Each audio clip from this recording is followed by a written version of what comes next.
You're listening to Short Inspirations from Ralph. What is good? Part 1. We all know the difference between good and evil, right? Aren't we born with the knowledge of what's right and wrong?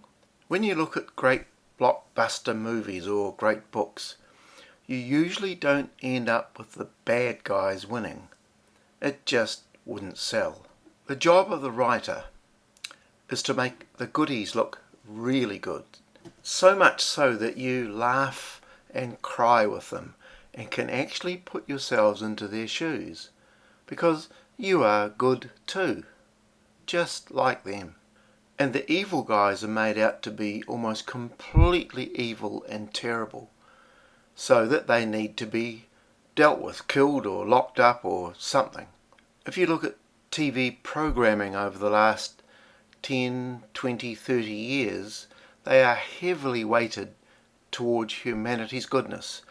Makeovers, helping people with weight problems, incredible shows with high ratings, finding or discovering people with great voices and acts. Humanity loves goodness. It's the way we were made. We're attracted to good. So we think we know what is good and what is bad. Nobody would be so delusional or deceived to confuse good with evil, would they? So, what is good? I want you to consider something. Years and years ago, a very wealthy ruler approached Jesus. This ruler wasn't a murderer, never committed adultery, was honest in business, never cheated, never lied, never defamed anyone, and had honoured his parents. So he comes up to Jesus and he looks at him and says, "Good teacher." Leader speaking to leader. A bridge was being built by using this greeting. But Jesus replies to him, and this is in Mark 10:18, "Why call me good? No one is good but one, that is God." So why would Jesus correct this man for calling him good? Is Jesus not good? Well, that's not true. But what Jesus was saying to this wealthy leader was, your standard of good is different to my standard of good. So there are clearly two standards when it comes to this question, what is good? There is what man calls good and what God calls good. There can be a vast difference.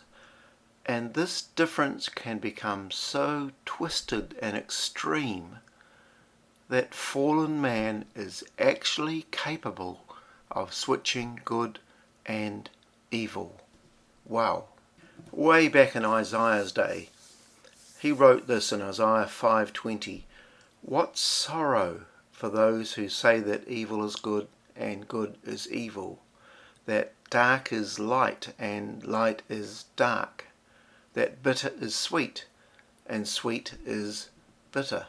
At the beginning of time, there were two trees that God put in the garden. One was the tree of life, and the other was the tree of the knowledge of good and evil.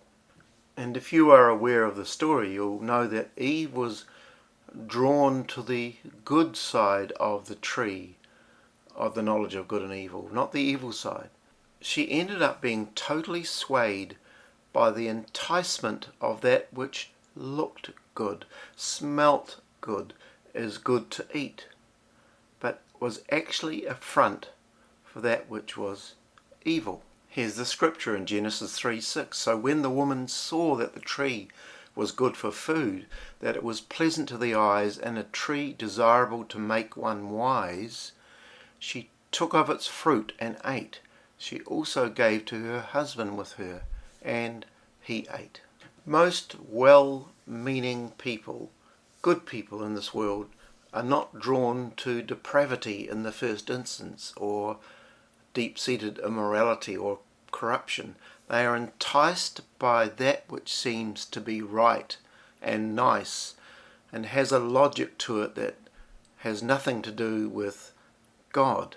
A number of years ago, there was a TV series called The Secret, and it was a true story actually about a couple who fell into adultery. They were good church-going people, well-meaning. And the slide down was incredible. They ended up murdering their spouses, and listen to this, they even said it was God's will. Incredible.